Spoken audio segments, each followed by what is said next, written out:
চারটে মেয়ে, কোনো ছেলে নাই, আমার সংসারে হাল ধরার মতো কেউ নাই। মনে করেন এই যে আমার মেয়েরা, তাহলে মনে করেন একটু যদি বন্ধ করে দেয়, আমার মেয়েদের লেখাপড়া, আমার ঘর ভাড়া, আমার খাওয়া খরচ কে নেবে বজন বরণ? যদি কোনো সরকার থেকে আসে অনুমতি যে হ্যাঁ প্রত্যেকটা রিক্সাওয়ালার দাবি আমরা মেনে নেব, 25টা রিক্সাওয়ালাকে আমরা চাকরি দিব, আমরা রোডে গাড়ি চালাবো না। যদি আমাদের মনে করেন রিক্সা বন্ধ করে দেয়, তো মহিলা মানুষ হয়ে মনে করেন পুরুষ আর মহিলা মানবো না, ওদেরকেও চিন্তাই করে এনে খাইবো। যদি পুরুষ হয় পুরুষের কাছ থেকে হাজার করে এনে মনে করেন খাইবো। যদি অটো বন্ধ করে দেয়, সুরামি লুচ্ছামি মনে করেন আরো ভরে যাবে পৃথিবীটা, আরো বাড়বো। আমার কথা হয়েছে অটো যেভাবে চলতেছে তাদেরকে চলতে দেন, চলে খেতে দেন। যারা কর্ম করে খায় তাদেরকে কর্ম না করতে গেলে তারা চরিত্র আরো খারাপ হয়ে যাবে।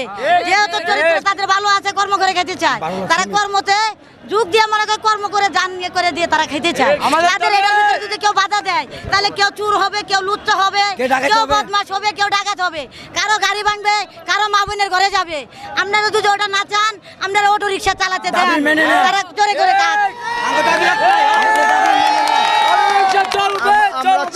আমরা যেভাবে করে খাইতেছি রিক্সা, আমরা যেভাবে অটো রিক্সা চালা খাইতেছি, যদি আমাদের অটো রিক্সা বন্ধ করে দেন, আমরা কিস্তি দিব কিভাবে, খাবো কিভাবে, আমাদের ছেলে মেয়ে লেখাপড়া করাবো? কে চালায় অটো রিক্সা? চালায় কি আপনারটা? ড্রাইভার চালায়, সন্তান স্বামী